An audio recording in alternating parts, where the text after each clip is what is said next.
non só a millora das condicións laborais, que creo que son evidentes para os empregados públicos, senón tamén datos que eu creo que son relevantes. Datos que, desde logo, cando se fala deles, deben de contrastarse. Cando se fai unha comisión de servicio, dende que goberna Inés Rei, non no 2007, non é que fose cos gobernos do Partido Popular, tampouco. As comisións de servicio neste concello, agora mesmo hai un tercio das que había. Pero, por certo, cando gobernaba o PSOE co BNG, que había comisións de servicio, non sei se o señor Soto sabe como se resolvían. A dedo. Cando gobernou despois o Partido Popular, resolvíanse a dedo. E cando gobernou a Marea, tamén se resolvían a dedo. Quere decir con isto que non había ningún proceso. Non sei se hai alguén que poda decir o contrario, pero a concurrencia prodúcese desde o ano 2019. Un proceso público, aberto, transparente, que non impide o que é unha comisión de servicio, que é decidir non cun concurso, ningún baremo, sino decidir a quen se considera máis aceitado para ese posto. Eu creo que hai que diferenciar o que é unha oposición, o que é un concurso ou unha comisión de servicio. Non lle porei o exemplo do que fan noutros sitios onde goberna o BNG. Quero deixar de manifesto, primeiro, por agora, todos aqueles que recurriron aos xuzgados perderon, todos. Non sei que se sorprenden. Todos esos que se din moi profesionales, cando foi a haber un veredicto, desistiron. Alegaron contra as comisións de servicio, cando rematan, comunícaselles que finaliza. Porque a comisión de servicio non é que teñan un posto para sempre, para toda a vida. E despois recurriron outros nomeamentos, dicindo que eran ilegais. Bueno, pois por agora non houve o primeiro. Co cal está ben que todos saibamos un pouquiño de que estamos a falar.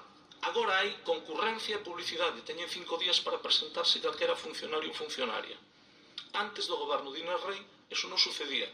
Se hai alguén que poida probar que antes do ano 19 se decidía de alguna maneira transparente, que traia a prova. Se lle digo que non a van a poder traer.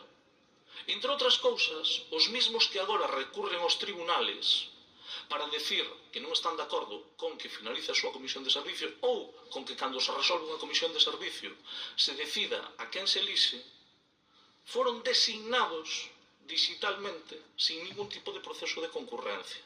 Por lo tanto, non sei que é o que alegan. Por certo, os mismos que van ao xuzgado están en comisión de servicio. Os mismos. Esos mismos representantes, incluídos representantes da CIGA, son os que, estando en contra das comisións de servicio, ocupan comisións de servicio. Por lo tanto, hombre, ao mellor un poquinho de coherencia, están moi en contra das comisións de servicio. Pero, cando se convocan, preséntanse. E se o goberno os nomea, será que os nomea por profesionalidade, competencia, da mesma maneira que cando non os nomea, porque ten que valer tanto cando che nombran como cando non che nombran. Co cal, eu que pediría que houvese un pouco de rigor a hora de falar destas cuestións. Entre outras cousas, porque se está intentando facer un esforzo para normalizar e regularizar unha situación que leva como mínimo, desde o ano 2010, sin regularizar. E iso significa ter criterios. E significa saber que cando se fala de comisións de servicio, os mismos que as recibiron sin ningún tipo de proceso de concurrencia, ahora protestan porque hai procesos de concurrencia.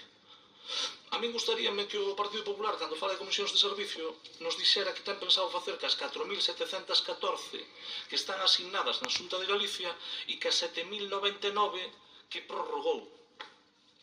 Supoño que non estamos a falar de situacións como as do Concello da Coruña. Estamos a falar de situacións que levan algunhas 8 anos en comisións de servicio. Un poquinho de coherencia, ao mellor non lles viría mal. E, por certo, xa pasaron moitos plenos desde que se rescindeu un contrato con Adecco. Xa se dou conta en moitas mesas xerais do proceso de elaboración de RPT. Eu creo que hai algunhas persoas que de vez en cando estaría ben que miraran a documentación.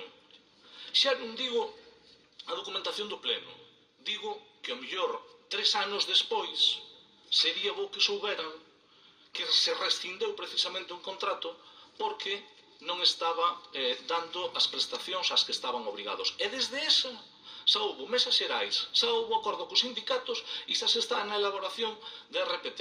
A verdade é que, en fin, ter debates desta naturaleza cando aínda non coñecen nin os acordos, pois é un pouco penoso, nada máis.